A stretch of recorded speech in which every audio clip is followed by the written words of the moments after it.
My fiancé announced, "My ex is my man of honor at our wedding or there's no wedding." I calmly said, "Your choice." Then I canceled the venue, refunded the guests, and sent her a bill for my half.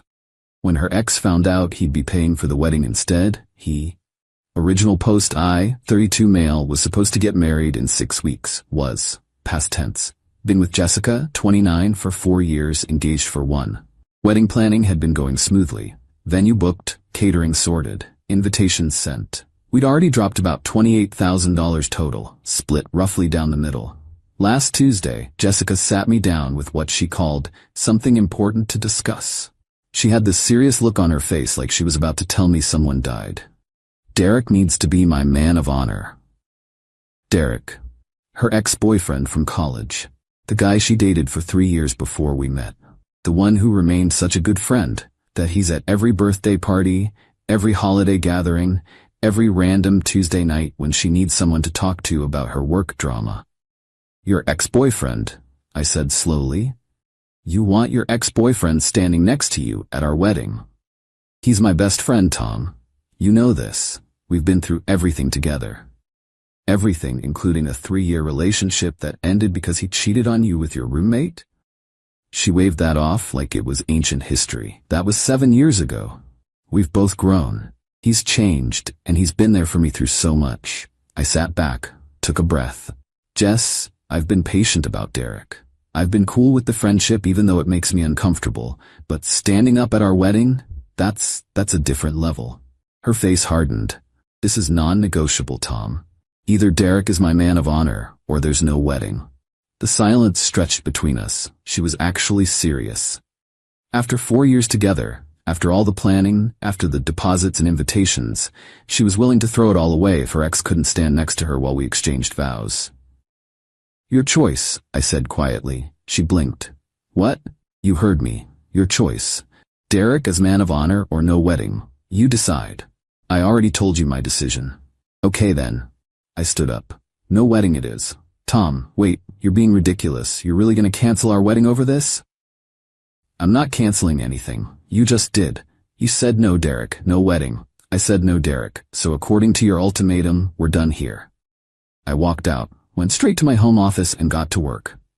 Update 1. 3 days later.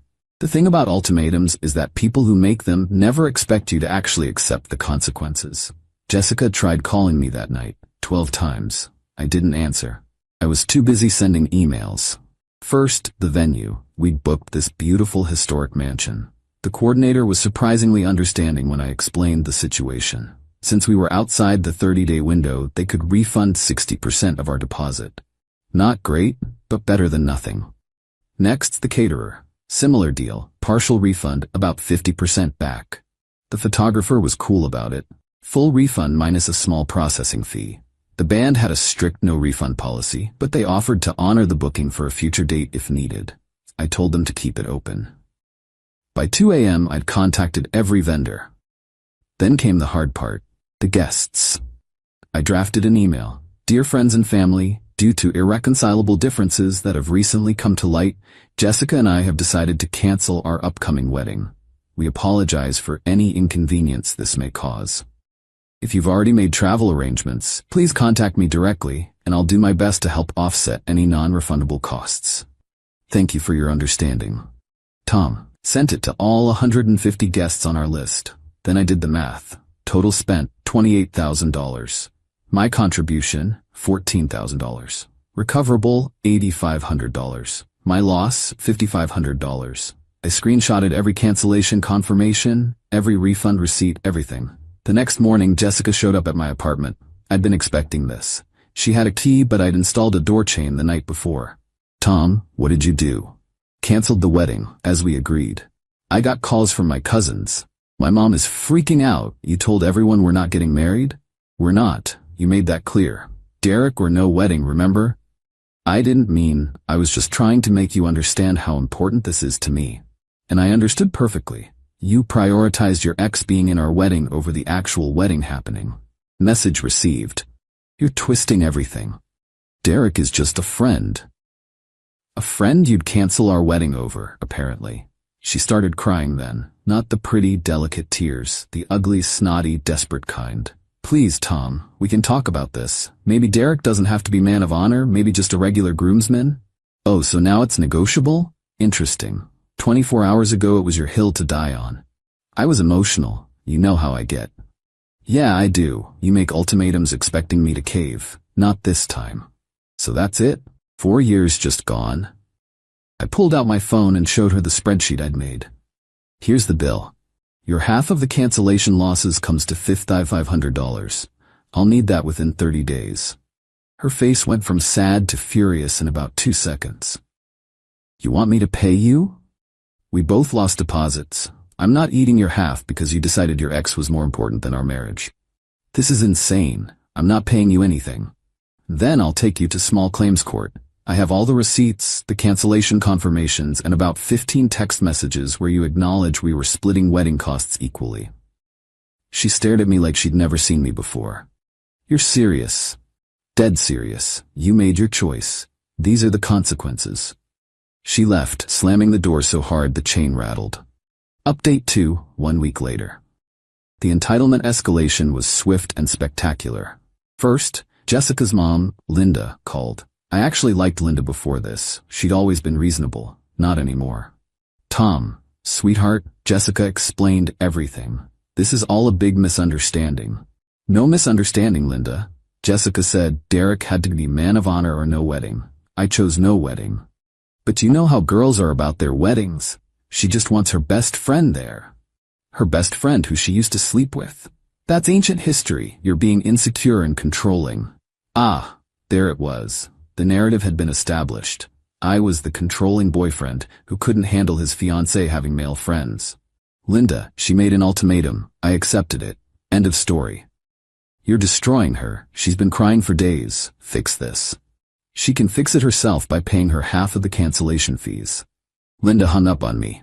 Then came the social media assault. Jessica posted this long, dramatic thing about how some people can't handle strong women with male friends, and how jealousy and insecurity destroy beautiful things. Her friends rallied around her immediately.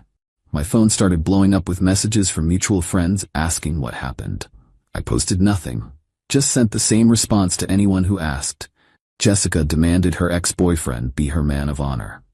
I disagreed. She said it was that or no wedding. I accepted no wedding. Most people got it immediately. A few tried to argue that I was being unreasonable. I stopped responding to those. But here's where it gets good. Derek reached out. Not a call or text. This man showed up at my office. Security called up to ask if I was expecting him. I was curious, so I said yes. He strutted in like he owned the place. Derek's one of those guys who peaked in college, still wearing his fraternity ring at 30, still talking about his glory days as quarterback. We're mad. We need to talk, man to man. We really don't. Look, I get it. You feel threatened, but Jess and I are just friends. Nothing's gonna happen at the wedding. There is no wedding. Come on, don't be like that. You're really gonna throw away what you have with her over pride? Pride? She literally chose you over our marriage. She chose friendship. That's what mature people do. I laughed. Actually laughed. Mature people don't demand their exes stand next to them at their wedding. You're being pathetic, dude. Man up and let her have this. Let me explain something, Derek. There's no wedding. It's canceled. Vendors notified, guests informed, deposits lost. It's done. His face changed then. Wait, you actually canceled everything? Yep. But she said you were just being dramatic, that you'd come around. She thought wrong. The deposits, how much did you lose? About 11 grand total. I'm billing Jessica for her half. Derek went pale. Her half? She has to pay that? Why do you care? He didn't answer, but I could see the wheels turning. Then it clicked. Oh my God, she already asked you for the money, didn't she? His silence was all the confirmation I needed. That's amazing. She wants you there so badly that she's asking you to pay for the privilege. How much did she ask for? That's none of your. 5 grand? 6? He stood up abruptly. You're a real piece of work, man. She deserves better. Then she should marry you. Oh wait, she already tried that and you cheated on her. He left without another word. Update 3. 2 weeks later. The Derek situation exploded exactly how you'd expect. Jessica called me screaming. Actually screaming. I had to hold the phone away from my ear. You told Derek about the money? I didn't tell him anything. He figured it out when he realized there were actual financial consequences to your ultimatum. He's saying he can't help with the wedding costs. He was going to help me pay my half. I nearly choked on my coffee. Wait. You expected Derek, you're just a friend, ex-boyfriend, to pay for half of our canceled wedding? He offered to help. He felt bad about the situation. The situation you created by demanding he be your man of honor? You're the one who canceled everything after you said it was him or no wedding. Jesus, Jess, do you even hear yourself? This is all your fault. If you just accepted Derek. If I'd accepted Derek standing next to you at our wedding, what would have been next? Derek coming on our honeymoon as your emotional support friend? Derek moving into our guest room when he has relationship troubles? Where exactly was the line going to be? Silence. Then, quietly, you don't understand our friendship. You're right, I don't understand being so committed to an ex that you'd throw away your future marriage for him. I wasn't throwing it away. I just wanted... You wanted to have your cake and eat it too. You wanted me to be the stable, reliable guy who pays half the bills and Derek to be, what? Your backup plan? Your emotional affair partner? How dare you? Pay me my money, Jessica. You have 2 weeks left. I hung up. The next day I got a call from a number I didn't recognize. It was Derek's girlfriend, Ashley. Yeah, Derek had a girlfriend this whole time. Is this Tom? Yeah. I'm Ashley, Derek's, ex-girlfriend now. I wanted to thank you. Thank me? I've been suspicious about him and Jessica for months. When he came home ranting about wedding deposits and how you were being unreasonable, I made him show me his texts with her. And? Let's just say they weren't appropriate for just friends. I dumped him on the spot. I'm sorry you had to deal with that. Don't be. You did me a favor. Also, thought you should know, Jessica's been telling people you were abusive and controlling throughout your relationship. Derek's been backing her up, saying you isolated her from her friends. Of course she has. I'm happy to set the record straight if you need me to. I have screenshots of their texts. Nothing explicitly sexual, but definitely emotional affair territory. I appreciate that, but I'm good. Let them tell whatever story they want. People who matter know the truth. Ashley laughed. You're handling this better than I would. I'm just tired. 4 years of competing with her ex-boyfriend was enough. For what it's worth, you dodged a bullet. Any woman who needs her ex that badly has issues. Update 4. 3 weeks later. Jessica's final attempt at manipulation came through her dad, Robert. Robert and I had always gotten along. We'd watch football together. He'd help me fix my car a couple times. Solid guy. So when he called, I answered. Tom, can we grab a beer? Just want to talk. We met at a sports bar downtown. He looked tired. I'm not here to change your mind, he started. I just want to understand what happened. I told him everything. The ultimatum, Derek as man of honor, the cancellation, the money. He listened, ordered another beer and sighed. She gets this from her mother, he said finally. The ultimatums, the dramatics. Linda pulled the same crap with me for years. Really? Oh yeah. Either we buy the house I want, or I'm moving back to my mother's. Either your brother stops coming to Thanksgiving, or I'm not cooking. Always something. How'd you handle it? Poorly. Gave in every time. Enabled it. And now look, Jessica thinks that's how relationships work. We sat in silence for a moment. The Derek thing, Robert continued. I never liked it. Told both Linda and Jessica it was inappropriate. Got overruled. You knew about him being man of honor? Found out last month. Told Jessica it was a bad idea. She said you were fine with it. She lied. Yeah, I figured that out when you canceled everything. He pulled out his wallet. How much does she owe you? Robert, no. How much? $5,500. He wrote me a check on the spot.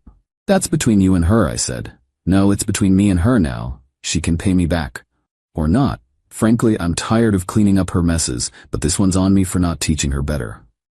This feels wrong. Take the money, Tom. Consider it an apology from the family for wasting 4 years of your life. I took the check. For what it's worth, Robert said as we left, I think you would have been good for her. Maybe this'll be the wake-up call she needs. Maybe, but I doubted it. Final update, 6 weeks later. The wedding date came and went. I spent it fishing with my brother. Peaceful day, no drama. Perfect. Jessica tried one last Hail Mary the night before what would have been our wedding. Showed up at my door at 11 p.m., dressed in the little black dress I'd bought her for her birthday. The one she knew I loved. I didn't remove the door chain.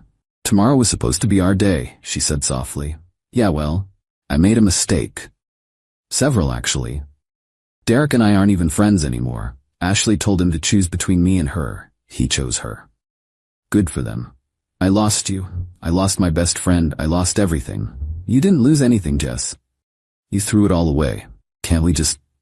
You don't even want to hear me out?